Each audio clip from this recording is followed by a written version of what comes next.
सगळ्यांचं मनापासून स्वागत। आता आचारसंहिता सुरू झालेली आहे, त्यामुळे आपली बऱ्याच दिवसानंतरची भेट होते, कारण मध्ये सगळे कार्यक्रम आचारसंहिता लागू व्हायच्या अगोदर उद्घाटन, भूमिपूजन, लोकार्पण आणि सरकारने जी 1.5-2 वर्षामध्ये केलेली कामं, याचं जे काही लोकांना त्याचा फायदा व्हावा म्हणून आम्ही सगळेच जण भूमिपूजनात आणि लोकार्पणामध्ये व्यस्त होतो।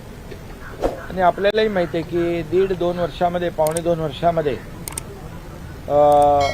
महायुती सरकारने केलेलं काम आपल्या समोर आहे। मी काय त्याचा पाढा वाचू इच्छित नाही, परंतु अनेक योजना ज्या आहेत, शेतकरी, कष्टकरी, कामगार, महिला भगिनी, युवा वर्ग, ज्येष्ठ आणि उद्योग या सर्व क्षेत्रामध्ये महाराष्ट्राने आघाडी घेतली। अनेक अति महत्वाकांक्षी प्रकल्प, गेम चेंजर प्रकल्प, जसं बाळासाहेब ठाकरे समृद्धी महामार्ग झाला, MTHL अटल सेतू झाला, कोस्टल रोड झाला, अनेक मेट्रोचे उद्घाटनं झाली आणि अनेक कामं आज प्रगतीपथावर आहेत। आणि एक गेम चेंजर सगळं हे प्रकल्प, त्या सगळ्यामध्ये मी डिटेलमध्ये जाऊ इच्छित नाही, परंतु आपल्याला माहीत आहे की जे प्रकल्प आमचं सरकार स्थापन व्हायच्या पूर्वी 2.5 वर्ष जे सरकार होतं, ते सगळं स्पीड ब्रेकर, तिकडे सगळं नकारात्मक, अँटी डेव्हलपमेंट, प्रकल्प थांबवणं, प्रकल्पामध्ये अडथळे आणणं, या सगळ्याच बाबी आपण पाहिल्या। परंतु आमचं सरकार आल्यानंतर अगदी मेट्रो, आरे कारशेड, इतर प्रकल्प जे आहेत, हे आम्ही युद्ध पातळीवर गतीने सुरू केले, वेगवान पद्धतीने निर्णय घेतले। प्रकल्पाचा एक इन्फ्रा प्रोजेक्ट म्हणून आज राज्य आपलं पहिल्या नंबरला आहे। FDI मध्ये आज पहिल्या नंबरला आपलं राज्य आहे आणि त्याचबरोबर GDP मध्ये आपलं कॉन्ट्रिब्युशन खूप मोठं आहे। आणि म्हणून आज केंद्र आणि राज्य सरकार मिळून हे डबल इंजिन सरकार गेले 1.5-2 वर्षामध्ये ज्या वेगाने निर्णय घेतले, प्रकल्पांमध्ये बंद पडलेले प्रकल्प त्यांना चालना दिली, नवीन प्रकल्प सुरू केले आणि आणखी नवीन प्रकल्पांचं प्रयोजन केलं। त्याचबरोबर शेतकऱ्यांसाठी, मगाशी म्हटल्याप्रमाणे सर्व घटकांसाठी, महिलांसाठी, तरुणांसाठी अनेक योजना आम्ही केल्या।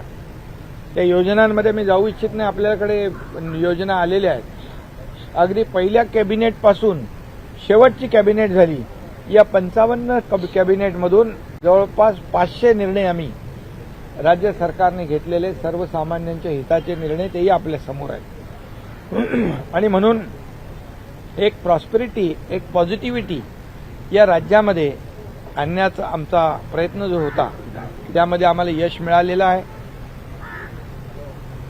स्वच्छतेमध्ये देखील महाराष्ट्राला नंबर 1 दिला देशामध्ये, आणि असे अनेक प्रकल्प आम्ही मार्गी लावले।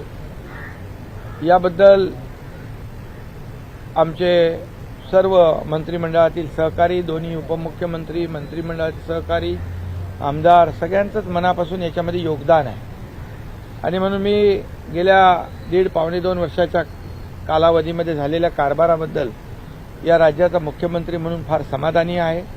लोकांमध्ये एक सरकारच्या बाबतीमध्ये एक पॉझिटिव्ह परसेप्शन तयार झालेलं आहे। एक ॲक्सेसेबल सरकार आणि प्रो पीपल सरकार, प्रो ॲक्टिव्ह सरकार, अशी जी काही सरकारच्या बद्दल एक भावना आणि परसेप्शन लोकांमध्ये क्रिएट झालेला आहे, यासाठी नक्कीच याचा फायदा आम्हाला येणाऱ्या आणि लोकसभेच्या निवडणुकांमध्ये नक्की होईल। कारण आम्ही कुणाची उणीधुनी काढण्यापेक्षा डेव्हलपमेंटला महत्त्व देतो। कारण डबल इंजिन सरकार म्हणतो, केंद्राने, मोदी साहेबांनी देखील अनेक प्रकल्पांची भूमिपूजन, उद्घाटनं केली। आम्ही बोलवले, त्यांना निमंत्रण दिलं की तात्काळ त्यांनी त्याला होकारही दिला। कारण हे राज्याच्या नागरिकांसाठी जनतेसाठी महत्त्वाचे प्रकल्प होते आणि म्हणून हे डबल इंजिनचं केंद्राने देखील पूर्ण पाठबळ आम्हाला दिलं गेले 1.5-2 वर्षांमध्ये. त्याचाही फायदा झालेला आहे आणि म्हणून आज या राज्यामध्ये केलेली विकासाची कामं, आलेली परदेशी गुंतवणूक, जवळपास 5 लाख कोटीची परदेशी गुंतवणूक आलेली आहे, लाखो रोजगार निर्माण होणार आहेत आणि म्हणून तुम्हाला मी सांगू इच्छितो की याचा सर्व फायदा जो आहे या येणाऱ्या लोकसभा निवडणुकीत होईल. एक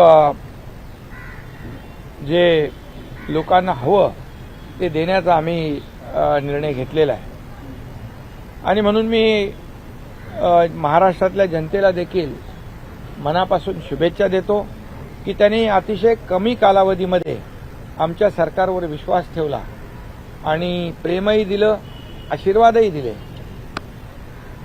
काल राहुल गांधी यांनी मुंबईमध्ये सभा घेतलेली आहे. एनडीए सरकारवरती, महायुती सरकारवरती त्यांनी टीका केलेली आहे. ठाण्यामध्ये देखील त्यांनी रोड शो केलेला आहे. देशभरातले त्यांचे म्हणजे काँग्रेस आणि इंडिया आघाडीचे अनेक नेते तिथे उपस्थित होते. खरं म्हणजे कालची सभा एक फॅमिली गॅदरिंग होती असं म्हटलं तर वावगं ठरणार नाही. आणि एक काय ते कहावत आहे, भानुमती का कुनबा, कई से इटे कई से रोडे, भानुमती का कुनबा उससे तयार होता है. म्हणजे सगळे नैराश्य चेहऱ्यावर असलेले लोक, कुणी उत्तर प्रदेशमधून, कुणी काश्मीरमधून, कोणी बिहारमधून जे तडीपार झालेत, हद्दपार लोकांनी केले, ते सगळे एकत्र आले होते काल. आणि एकंदरीत पाहिलं तर त्यांच्या चेहऱ्यावर साफ दिसत होतं की एक धरून बांधून आणलेले लोक असतात ना, तशा प्रकारचे आज त्या ठिकाणी लोक पाहिले. दुर्दैव आहे. तुम्ही काल म्हणालो कालचा दिवस काळा दिवस आहे, कारण स्वातंत्र्यवीर सावरकरांच्या स्मारकाच्या समोर आणि बाळासाहेबांच्या समाधीसमोर ही सभा झाली. खरं म्हणजे उबाठाच्या लोकांनी जाऊन पहिलं तिथे माफी मागितली पाहिजे होती. जाऊन आमच्या सावरकरांच्या विरोधात बोलणाऱ्यांच्या बरोबर मला बसावं लागतंय. स्टॅलिन ज्यांनी सनातन हिंदू धर्माचा अपमान केला त्याच्याबरोबर मला बसायला लागतंय. मुफ्ती मोहम्मद आणि ते कोण तिकडचे फारुख अब्दुल्ला त्यांच्याबरोबर मला बसायला लागतंय. तर ती माफी त्यांनी मागायला पाहिजे होती खरं म्हणजे. आणि त्याचबरोबर आता काल एक शब्द बंद झाला, माझ्या तमाम हिंदू बांधव भगिनींनो. आता पूर्वी हिंदू हृदय सम्राट बाळासाहेब, हिंदू हृदय सम्राट म्हणायला देखील जीभ कचरायची.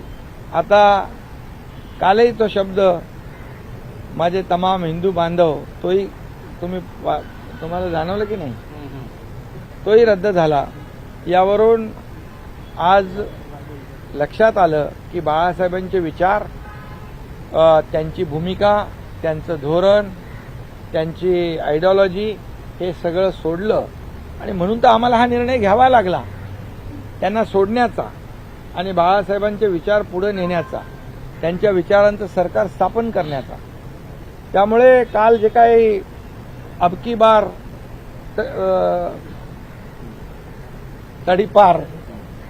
तडीपार आता स्वतः त्यांना तडीपार या महाराष्ट्रातल्या शिवसैनिकांनी केलंय, जनतेने केलंय 1.5-2 वर्षापूर्वी. आणि आता जे इतर राज्यातून तडीपार झालेले लोक इथं आले ते मोदीजींना कसं काय तडीपार करू शकतात. आज 50-60 वर्षामध्ये ज्या मोदीजींनी 50-60 वर्षात जे झालं नाही काँग्रेसच्या सरकारमध्ये, ते 10 वर्षामध्ये नरेंद्र मोदीजींनी करून दाखवलं. आणि त्याचा परिचय आपल्या समोर आहे. आज प्रकल्पांच्या माध्यमातून, विकासाच्या माध्यमातून, अर्थव्यवस्थेच्या माध्यमातून या देशाची अर्थव्यवस्था 11व्यावरून 5व्यावर आणली. आता 3ऱ्यावर आणण्याचा त्यांचा निर्धार आहे. $5 ट्रिलियन इकॉनॉमीचा त्यांचा निर्धार आहे. गरिबी हटाव काही लोक म्हणायचे, गरिबी तर हटली नाही पण गरीब हटले. परंतु मोदीजींनी 25 कोटी लोकांना दारिद्र्य रेषेच्या वर काढलं.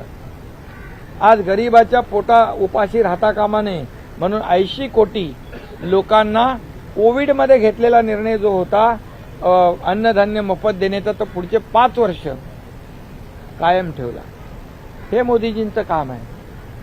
आणि म्हणून आज जे काही तिकडे परिस्थिती होती अतिशय म्हणजे विश्वास गमावलेला विरोधी पक्ष कुठला इंडिया काय ते इंडिया अलायन्स इंडिया नाही INDIA इंडिया अलायन्स विश्वास गमावलेला विरोधी पक्ष ना त्यांच्याकडे नेता ना त्यांच्याकडे नीती ना त्यांच्याकडे काही अजेंडा आणि म्हणून आज इकडे मोदीजींच्या समोर एक मोदी द्वेष फक्त त्यांच्या भाषणातून दिसत होता फक्त आणि फक्त व्यक्तिद्वेष दुसरं काही नव्हतं.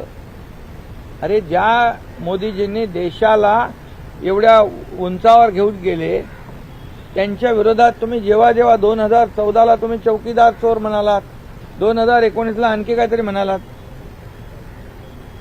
लोकांनी तुम्हाला तुमची जागा दाखवली आणि यावेळेस देखील जनतेने ठरवलेलं आहे की यांच्याकडे साधा पंतप्रधान पदाचा उमेदवार देखील जाहीर करू शकले नाहीत. ते एक दुसऱ्याकडे पाहतात. राहुल गांधी यांनी त्यांच्या कालच्या भाषणामध्ये शक्ती हा शब्दप्रयोग वापरला त्यावरनं नाराजी जी आहे ती व्यक्त केली जात आहे. त्यांना शक्ती असं म्हणतात CBI ED यांची शक्ती जी आहे ती वापरली जाते ITची शक्ती वापरली जाते मात्र शक्ती या शब्दावरनं काही नाराजी जी नाही त्यांनी हिंदुत्वाची शक्ति म्हटलंय. हिंदू धर्म की शक्ति हिंदू धर्म की शक्ति मतलब क्या ये हमारी 3.5 शक्तिपीठ जो है महाराष्ट्र में वो हमारे देव देवताओं की शक्ति हमारी नारी शक्ति हमारी भारत माता की शक्ति ये सब शक्ति को समाप्त करेंगे वो इतनी बड़ी ताकत है उनके पास. ये इसका जवाब जो है हमारी नारी शक्ति हमारी महिला शक्ति हमारी सब माता बहनें निश्चित रूप से उनको आने वाले चुनाव में उनकी जगह दिखाएंगे. थाने के बारे में आपने कहा इतना बड़ा नेशनल लीडर थाने में 500 लोग नहीं थे पूरा फ्लॉप शो हो गया. उसका वीडियो देखो आप क्या बोल रहे बहुत बड़ी सभा हो गई. पहली मुंब्रा में तो 4-5 लोग भी नहीं थे सब गाड़ियां थी. एक नेता तो किसी को मार भी रहा था गर्दी भीड़ नहीं हुई करके.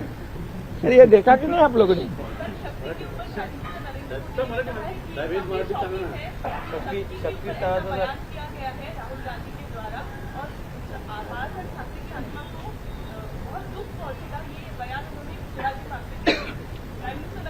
सही बात है उनकी.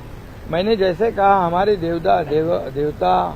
देवताओं की शक्ति है हमारी जो महिला शक्ति है हमारी नारी शक्ति है हमारी भारत माता है ये हमारी शक्तिपीठ है. और इस शक्ति के बारे में उन्होंने जो भाषण में उन्होंने कहा है हिंदू धर्म की शक्ति. आज अयोध्या में राम मंदिर बन गया ये शक्ति है और ये हिंदू धर्म की शक्ति खत्म करने वाला अभी तो जमीन पे पैदा नहीं हुआ है. और इसलिए आदरणीय प्रधानमंत्री जी ने जो कहा है सच है कि इनको आने वाले चुनाव में ये शक्ति उनकी जगह दिखाएंगे और निश्चित रूप से उनको उसका भुगतान करना पड़ेगा.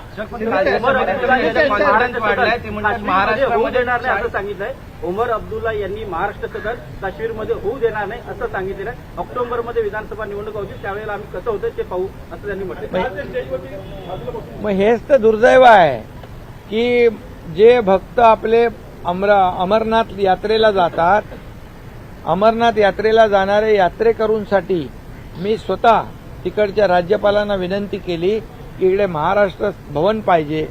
ते त्यांनी मान्य केलं आणि फारूक अब्दुल्ला म्हणतात मैं नहीं होने दूंगा.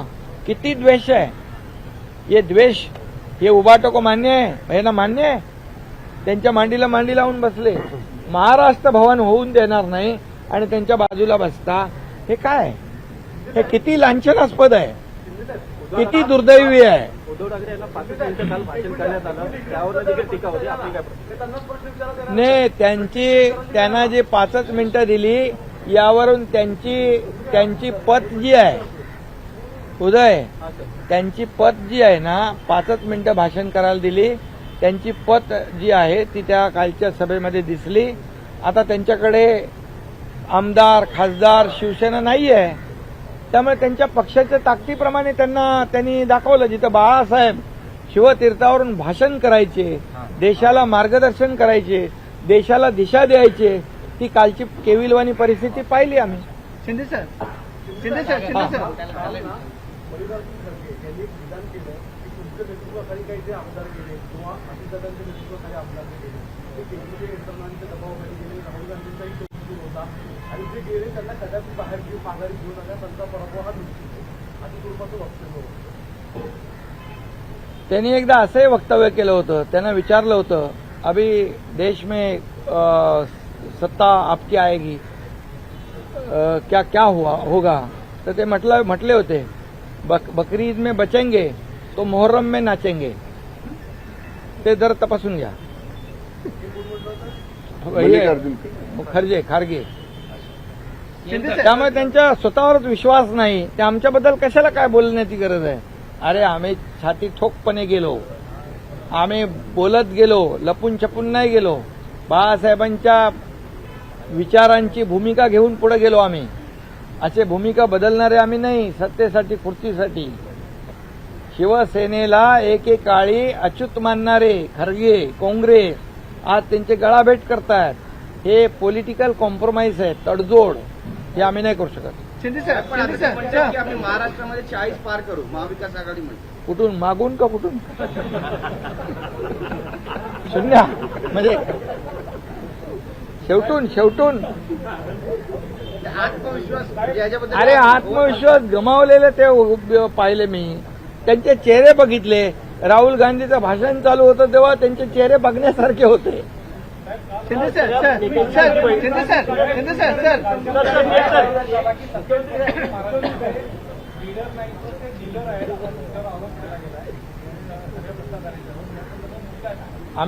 आम्ही खरंच डीलर आहोत. कारण आम्ही डील केली शेतकऱ्यांच्या हितासाठी, माय भगिनींना न्याय देण्यासाठी, तरुणांना रोजगार देण्यासाठी, कष्टकऱ्यांना न्याय देण्यासाठी आणि ज्येष्ठांना न्याय देण्यासाठी आम्ही केलं ना. आम्ही ह्याच्यासाठी केले. पैसे त्यांनी आतापर्यंत केलेल्या डील ते कुठले मोठे घोटाळे झाले 2014 पूर्वी. कोण होतं त्याच्यामध्ये. रोज रकानेच्या रकाने तुमच्या वर्तमानपत्रातून मीडियामध्ये यायचे. ये घोटाळा, चारा घोटाळा, कुठला आणखी कोळसा घोटाळा, काय घोटाळे आले. आता एक तरी घोटाळा दाखवा मोदीजींच्या काळात. एक सिंगल डाग नाही त्यांना लावता आला. त्यांच्याकडे आरोप करायला काही नाही म्हणून एक खोटे आरोप करतात. आणि ज्या वेळे 2014ला मोदीजींवर आरोप केले त्यांचं पाणीपत झालं. 2019ला आरोप केले त्यांचं पाणीपत झालं. 2024ला आता आरोप करतायत. त्यांना विरोधी पक्ष नेता बनण्या एवढे तरी मिळतील की नाही मला माहित नाही. खासदार मनोज जरांगे पाटील यांनी मागणी केलेली आहे. एक शिवतारेंनी आज भेट घेतली आहे. विषय संपलाय का सर? शिवतारे मला भेटले. मी त्यांना सांगितलं आपली राज्यात महायुती आहे, युती धर्म पाळणं हे आपलं शिवसेनेचं कर्तव्य आहे असं मी त्यांना सांगितलेलं आहे. आणि त्याप्रमाणे ते गेलेत. त्यांची आता तब्येत ठीक नाही, त्याचं ट्रीटमेंट सुरू आहे.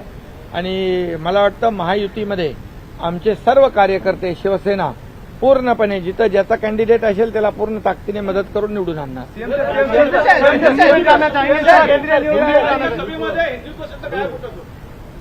अरे हिंदू द्वेष्टे सगळे होते ना तिकडे. सगळे हिंदुत्वाचा द्वेष करणारे सगळे होते तर हिंदू तो शब्द कसा येणार. फक्त मी हिंदू आहे तेही बोलले नाहीत काल. गर्व से कहो हम हिंदूचं गेलं परंतु हिंदू शब्द बोलायला देखील काल हिंमत झाली नाही. त्यामुळे हिंदुत्ववादी पक्ष म्हणण्याचा नैतिक अधिकार त्यांना राहिलेला नाही. राहुल गांधी ने कल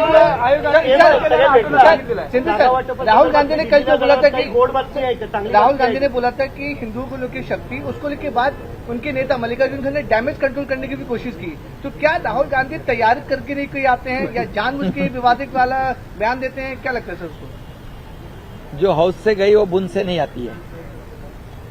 उन्होंने बोल दिया. उनका आपको पता है कि भाषण उनका अभ्यास वो क्या हमेशा विदेश में ज्यादा रहते हैं ना, इसलिए यहाँ का जो उनको स्टडी होना चाहिए, कौन से मुद्दे पर अपने विचार रखनी चाहिए, उसमें थोड़ी गफलत हो सकती है. लेकिन उन्होंने जो कहा है कितना भी डैमेज कंट्रोल करें नहीं हो सकता है। उन्होंने तमाम आदि शक्ति, स्त्री शक्ति, नारी शक्ति, हमारे देव देवताओं का अपमान किया है और ये अपमान का बदला हमारे देश की जनता जरूर लेगी। महायुतीचं जागा वाटप कधी होणार आहे, महायुतीचं जागा वाटप नेमकं कधी होणार आहे आणि बाळासाहेब ठाकरे ने हिंदुत्व का बिगुल फूका था। कभी ऐसी स्थिति में किधर बिगुल बंद हो गया हो। उद्धव ठाकरे सही मायनों में जिस प्रकार से बाळासाहेब ठाकरे ने हिंदुत्व का मुद्दा उठाया था, कहीं न कहीं उसको जो है वो उसी जमीन पर गाड़ रहे हैं जहाँ हाँ, वहीं से शिव तीर्थ पे शिवाजी पार्क से ही बाला साहब ने हिंदुत्व की गर्जना की थी और शिवाजी पार्क पर अभी सभा लेने का नैतिक अधिकार उनको नहीं है, क्योंकि बाला साहब के विचार उन्होंने गाड़ दिए। बाला साहब के विचार को उन्होंने सत्ता और लालच में छोड़ दिए और जो बाला साहब के विरोधी विचार वाले, जो कांग्रेस, बाला साहब कहते थे अगर मेरी कांग्रेस होने लगी तो मैं मेरी दुकान बंद करूंगा। अभी उनके साथ ही ज्वाइंट वेंचर में दुकान चालू किया है इन्होंने।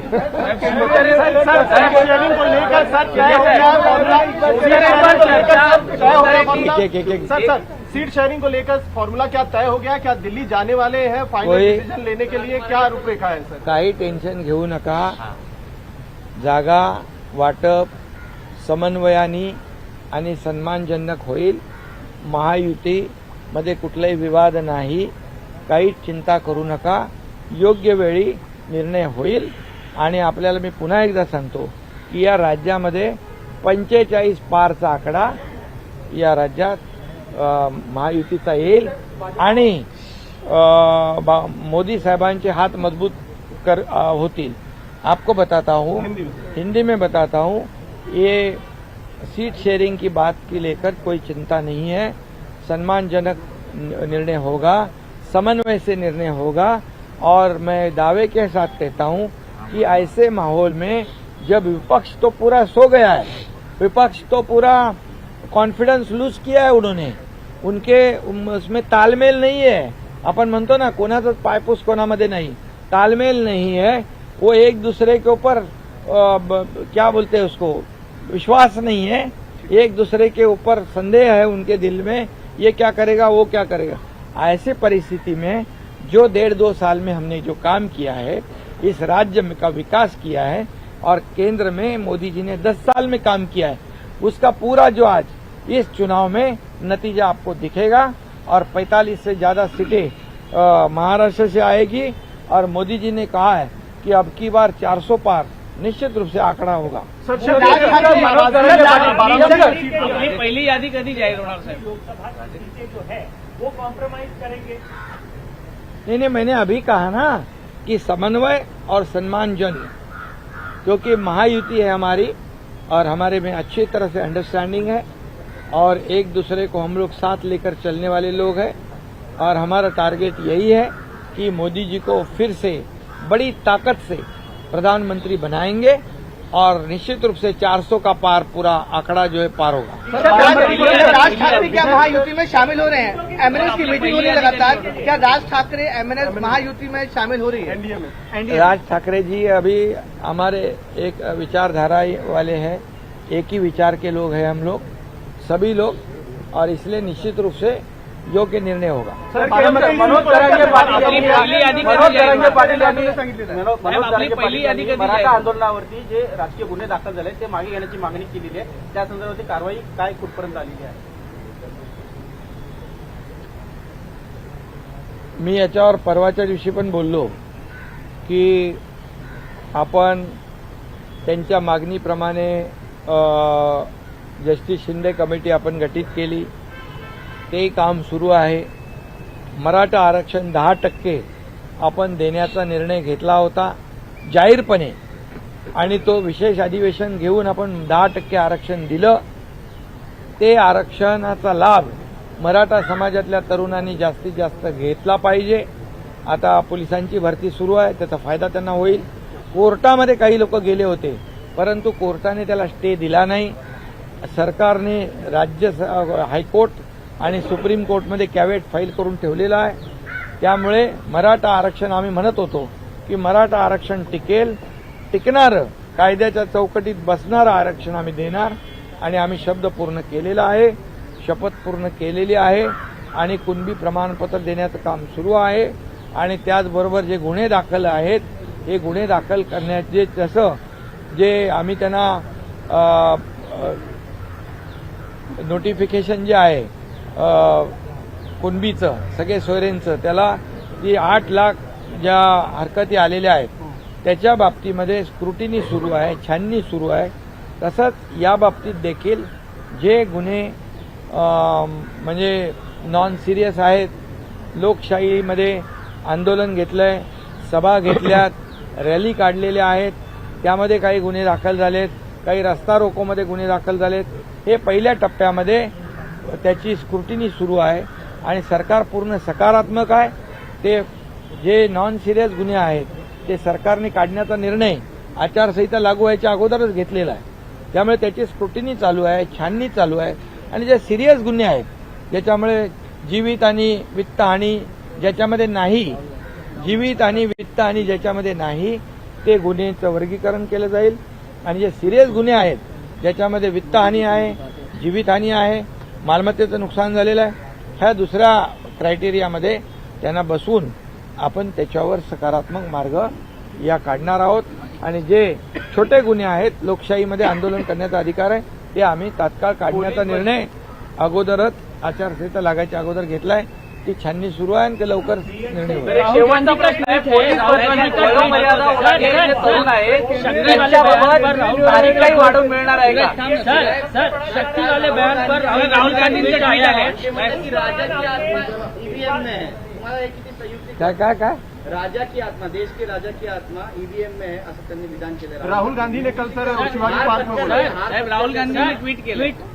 अरे जब ऐसे बात ते जर असं बोलत असतील तर त्यांनी त्यांचा पराभव कबूल केलेला आहे. त्यांचा पराभव त्यांना कबूल केलाय त्यांनी. जब ईवीएम में जब उनका राज्य जीतता है ईवीएम के जरिए तब ईवीएम बराबर है और जब हारता है तो ईवीएम खराब है. ये कौन सा तरीका है? तुम इलेक्शन कमीशन को गाली देते हो, सुप्रीम कोर्ट को तुम सलाह देते हो, तुम सबको जब तुम्हारे हित में फैसला होता है तो वो एजेंसी अच्छी है. तुम्हारे हित के तुम्हारे विरोध में जनता ने जो फैसला दिया है तब वो एजेंसी गलत. ये क्या है सर? ये दोगली राजनीति है. ये जो दो मुंह का सांप होता है ना, होता है ना. सीएम सर, शक्ति वाले बयान को लेकर एक मिनिट ते तपासून घेऊ आपण आणि निवडणूक आयोगाचा आदर आम्ही राखणार आहोत. सर, शक्ति वाले बयान को लेकर राहुल गांधी ने ट्वीट किया है. उन्होंने कहा कि मोदी जी को मेरी बातें अच्छी नहीं लगती, किसी न किसी तरीके से उन्हें घुमाकर वो उसका गलत अर्थ निकालते हैं और बदलने की कोशिश करते हैं, क्योंकि उनको पता है कि मैंने गहरी सच्चाई बोली है. जिस शक्ति का उल्लेख उन्होंने किया है, जिस शक्ति से हम लड़ रहे हैं, उस शक्ति का मुखौटा मोदी जी हैं. देखो ये आज बोलने से क्या फायदा है? मैंने पहले कहा है जो हाउस से गई वो बुन से नहीं आती है. समझ गए कि नहीं? तो हाउस से गए वो बुन से नहीं आते, मैं पहले ही कहा है. अभी कितने ही वो पॉलिश करेंगे तो कुछ होने वाला नहीं. वो जो बोला है उन्होंने बोला है, उनके जो जहर उगला है उन्होंने यहाँ पर आकर, समझ गए. और लोग जानते हैं, सब कुछ जानते हैं, क्योंकि अभी उन्होंने कहा कि लोकशाही नहीं है, हुकुमशाही है. अरे लोकशाही नहीं होते शिवाजी पार्क में आकर भाषण करते क्या हो? मोदी जी के खिलाफ बात कर सकते थे क्या? लोकशाही मजबूत लोकशाही है और इस लोकशाही का पूरे दुनिया में सम्मान होता है. Okay, thank you.